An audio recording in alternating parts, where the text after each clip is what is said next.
오늘 하나님의 말씀 잠언 6장 1절부터 19절까지 말씀입니다. 개미에게서 무엇을 배워야 할까 생각해 보았습니다. 한국의 대표적인 동물 행동학자 최재천 교수가 있지요. 최재천 교수는 개미가 발견된 것 1만 종, 아직 발견되지 않은 것 2만 종, 합하여 한 3만 종은 될 것 같다. 그런 추정을 했습니다. 2019년에 어린이 개미 이야기 15권을 출판을 했습니다. 개미에게서 배운 15가지 덕목을 정리했습니다. 협동, 생명의 탄생, 부지런함, 단체 생활, 지혜, 생존, 창의성, 의사소통, 참을성, 책임감 같은 덕목입니다.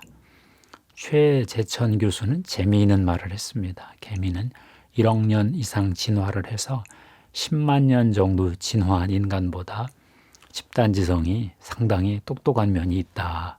그랬습니다. 단기적 판단이야 인간이 낫지만 장기적인 생존 판단은 개미가 더 우월하다. 이런 평가를 했습니다. 오늘 잠언 말씀도 개미에게서 부지런함을 배워라 이렇게 말씀하십니다. 게으른 자여 개미에게 가서 그가 하는 것을 보고 지혜를 얻으라. 6절 말씀이죠. 이 잠언의 현자와 우리 시대 동물 행동학자 최재천 박사는 개미가 부지런히 일한다 하는데 동의하고 있습니다. 개미는 왜 그렇게 부지런히 일할까요? 창세기 1장을 보면 개미는 6째 날 창조되었습니다. 하나님이 이르시되 땅은 생물을 그 종류대로 내되 가축과 기는 것과 땅의 짐승을 종류대로 내라 하시니 그대로 되니라. 하나님이 땅의 짐승을 그 종류대로, 가축을 그 종류대로, 땅에 기는 모든 것을 그 종류대로 만드시니 하나님이 보시기에 좋았더라. 창세기 1장 24절, 25절 말씀이지요. 하나님은 개미에게 먹을거리를 주고 땅에서 번성하게 축복하셨습니다. 또 땅의 모든 짐승과 하늘의 모든 새와 생명이 있어 땅에 기는 모든 것에게는 내가 모든 푸른 풀을 먹을거리로 주노라 하시니 그대로 되니라. 1장 30절 말씀입니다.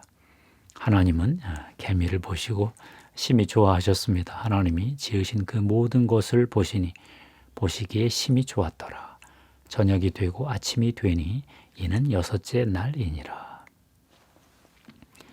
우리 인간도 개미와 같은 면이 있습니다. 둘 다 하나님의 피조물이지요. 그런데 인간은 개미와 다른 면이 있습니다. 하나님의 형상으로 창조되었습니다.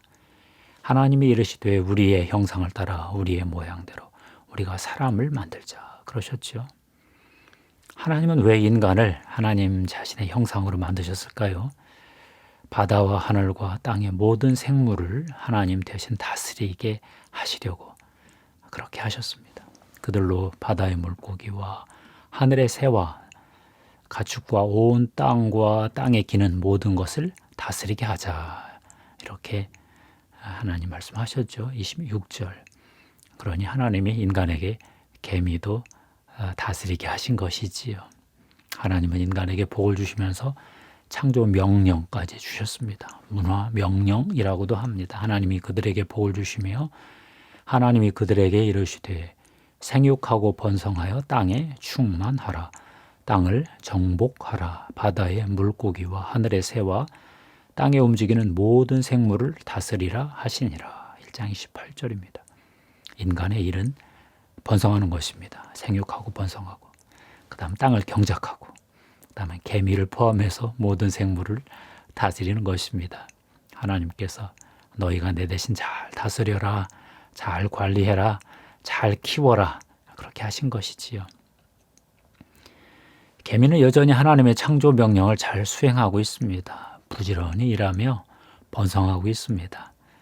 개미가 1만 종 정도 발견되었다 했지요. 2만 종은 발견되지 않았는데 분명히 있을 것이다. 지구에서 미생물 다음으로 번성에 성공한 생물이다. 그럽니다. 최재천 교수는 지구에 있는 개미 전체의 무게를 합하면 인간 77억의 무게보다 더 무거울 것이다. 이런 재미있는 상상을 했습니다. 인간은 하나님의 한계를 지키지 못했죠. 하나님의 권위에서 이탈을 해서 하나님의 창조 명령을 수행하는데 애를 먹게 되었습니다. 하나님은 하나님의 창조 질서에 인간의 한계를 설정해 두었는데 인간이 그 경계를 넘어간 거죠. 자연을 정복하고 다스리는 일이 힘들어졌습니다. 겨우 먹고 살게 되었습니다. 개미를 다스리기는커녕 가끔 개미의 습격도 받습니다. 흰개미가 사람의 주택 갉아먹는 그런 다큐를 본 적도 있습니다. 더욱이 인간은 개미만큼 부지런하지 못한 존재가 되고 말았습니다. 게으른 자여, 개미에게 가서 그가 하는 것을 보고 지혜를 얻으라. 개미는 두령도 없고 감독자도 없고 통치자도 없으되 먹을 것을 여름 동안에 예비하며 추수 때에 양식을 모으느니라. 개미는 이렇게 잘하는데요. 인간 게으른 자들은 그렇지 못합니다. 게으른 자여, 네가 어느 때까지 누워 있겠느냐? 네가 어느 때에 잠이 깨어 일어나겠느냐? 좀 더 자자, 좀 더 졸자, 손을 모으고 좀 더 누워 있자 하면 내 빈궁이 강도같이 오며 내 곤핍이 군사같이 이르리라. 6장 9절 11절 말씀이지요. 그러므로 우리도 하나님의 창조 명령을 이루기 위해서 부지런히 일을 해야 되겠지요. 그러면 어떻게 해야 부지런히 일을 할 수 있을까요? 개미보다는 나아야 될 텐데 말입니다. 첫째, 하나님은 인간이 비즈니스 일을 통해 인간이 번성하기를 원하신다 하는 것을 인정해야 되겠습니다. 비즈니스 사업에 대한 부정적 편견이 분명히 있습니다. 목사님들도 사업을 도덕적이라고 아주 강조하는 분은 적지요. 잘해야 중립적이다. 돈 많이 벌어서 선교 헌금 많이 해라. 그 정도지요. 그렇지만 하나님의 창조 명령을 보면 하나님이 비즈니스를 인간이 잘하기를 원하신다. 이렇게 결론 내릴 수 있습니다. 하나님 나라 안에서 인간이 그렇게 열심히 하는 비즈니스의 역할, 목적이 무엇일까요? 하나님 나라 안에서 비즈니스는 인류 공동체를 번성하게 할 수 있는 상품과 서비스를 제공하는 것이다. 이렇게 생각합니다. 직원들이 하나님께서 주신 독창성, 그 창의력을 표현할 수 있는 어떤 노동 일거리를 제공한다. 비즈니스는 이 인류 공동체의 번영에 기여하는 적절한 제품과 서비스를 공급하고요. 각 개인에게 의미 있는 일, 노동, 직업을 제공합니다. 단순히 돈만 버는 것이 아닙니다. 하나님이 허락한 부를 창출하는 것인데 인간에게 자아 실현의 기회도 동시에 주는 것이지요. 둘째, 하나님이 인간의 비즈니스를 축복하신다는 것을 믿어야 되겠습니다. 하나님이 신명기 8장 18절에 이런 귀한 말씀을 주셨지요. 내 하나님 여호와를 기억하라. 그가 네게 재물 얻을 능력을 주셨음이라. 이같이 하심은 네 조상들에게 맹세하신 언약을 오늘과 같이 이루려 하심이니라. 하나님은 하나님의 백성에게 재물 얻을 능력을 주셨다. 이렇게 약속하시네요. 우리는 돈을 벌고 살 능력을 이미 타고났습니다. 공부를 잘하든 못하든 좀 똑똑하든 좀 덜 똑똑하든 재물 얻을 능력은 분명히 받았습니다. 또 하나님도 축복 명령도 약속도 하셨죠. 여호와께서 명령하사 네 창고와 네 손으로 하는 모든 일에 복을 내리시고 내 하나님 여호와께서 내게 주신 땅에서 내게 복을 주실 것이다. 신명기 28장 8절 말씀인데요. 축복장 그러죠. 하나님은 특별히 손으로 하는 노동을 축복하십니다. 정신노동도 축복하시지만 육체노동을 또 축복하십니다. 육체노동, 손으로 하는 노동을 경시하는 문명이 많지요. 유교 문명이 산업, 공상 이런 것도 위계 질서도 만들었고요. 수많은 어떤 수행 종교가 노동보다는 명상하는 것을 더 높이 평가하지요. 그렇지만 성경은 그렇지 않습니다. 유대교, 기독교 전통은 손으로 하는 노동, 장인 정신, 그런 것, 예술 이런 것들을 무지장 높이 평가합니다. 그래서 성경의 가치관이 가는 곳마다 문명이 번창했습니다. 산업혁명도 성경적 세계관에 충실한 서구 지역에서 아주 발전을 제대로 했지요. 그다음 세 번째, 하나님 나라의 의를 믿고 일하자, 이렇게 말씀드리고 싶습니다.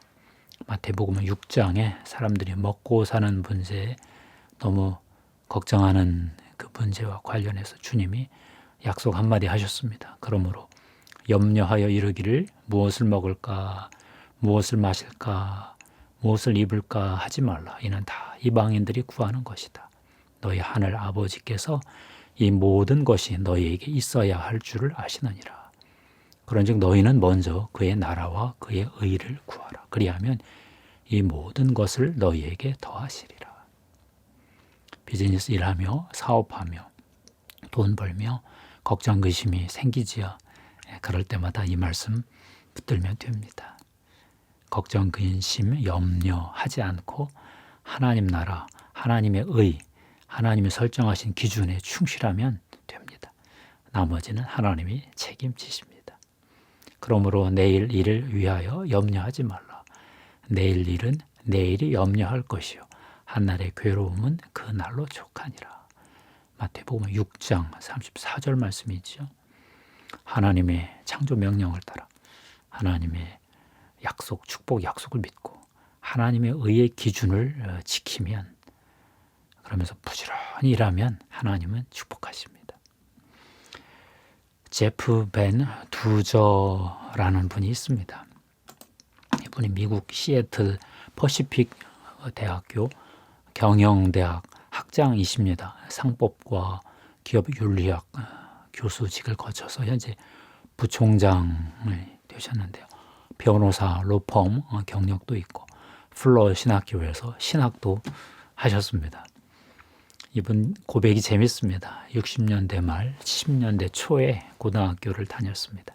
당시 반전운동, 6.8 혁명의 분위기 속에서 자본주의 비즈니스에 대해서 아주 부정적 편견을 갖게 되었다는 거죠. 탐욕으로 가득 찬 자본주의자는 시장 환경을 오염시키는 사람들이다. 이런 부정적 의견도 있었고요. 대기업은 전쟁으로부터 이익을 창출해내면서 전쟁을 부추긴다. 이런 오해도 했고요. 다국적 기업은 제3세계 가난한 자들을 착취하는 기관이다. 그런 면이 조금은 있죠. 나이가 들어 그리스도인 비즈니스맨이 되어서 참 좋은 비즈니스를 많이 보고 또 하나님의 관점으로 비즈니스를 깊이 통찰하게 되었다는 건데요. 그럼에도 불구하고 일터의 사업가 그리스도인들이 너무 자기 사업에 대한 성경적 관점이 없다는 걸 깨닫고 놀랐다는 것입니다. 일터의 그리스도인은 다른 사람들과 똑같은 일을 하되 단지 조금 더 성실하게, 조금 더 친절하게 일할 뿐이다. 이 정도 자의식이었다는 거죠. 성속 이원론이 너무 강해서 목사님들도 사업의 영적 가치를 인정을 안 해주더라. 생각다 못해 오랜 연구 끝에 2010년에 나는 왜 비즈니스를 하는가라는 책을 출판을 했습니다. 원제는 비즈니스는 왜 하나님에게 중요한가, 그런 뜻이었는데요. 그러나 하나님 나라 안에서 비즈니스의 목적을 이렇게 정리했습니다. 첫째, 비즈니스는 인류 공동체를 번성하게 할 수 있는 상품과 서비스를 제공해 준다. 인류 공동체의 번성에 기여하는 적절한 제품과 서비스를 비즈니스가 공급해 준다. 이렇게 얘기했고요. 둘째, 직원들이 하나님께서 주신 독창성, 창의력, 개성을 발휘할 수 있는 노동, 일거리를 제공해 준다. 자아 실현의 장을 만들어 준다. 의미 있고 창조적인 직업을 제공한다. 탁월한 통찰이었습니다. 어떤 주주의 이득, 영리 이런 것은 그 다음이다. 이렇게 봤는데요. 주식 투자, 비트코인 투자를 투기하듯 하는 사람들이 참 많아졌습니다. 크든 작든 비즈니스를 통해서 일하며 성공하는 그리스도인들이 더 많아지기를 기도합니다. 정말 중장기 투자는 괜찮겠지만 단기 투기는 그리스도인이 할 일은 아닌 것 같다. 이런 마음입니다. 기도하겠습니다. 하나님 감사합니다. 개미를 다스리라 하셨지만 개미만큼도 부지런히 못 살 때도 있는 것 같습니다. 그러나 하나님께서 예수 그리스도 안에서 회복하신 하나님 나라 의의 기준을 따라 하나님의 창조 목적대로 비즈니스를 할 수 있는 위대한 그리스도인들이 많이 나오게 도와주시옵소서. 하나님이 이미 재물 얻을 능력을 주셨고 손으로 하는 일에 축복하신다 말씀하셨으니 저희들이 하나님의 경륜 따라 하나님의 법도 따라 비즈니스에서 성공하도록 축복하옵소서. 감사하고 예수님의 이름으로 기도하옵나이다. 아멘.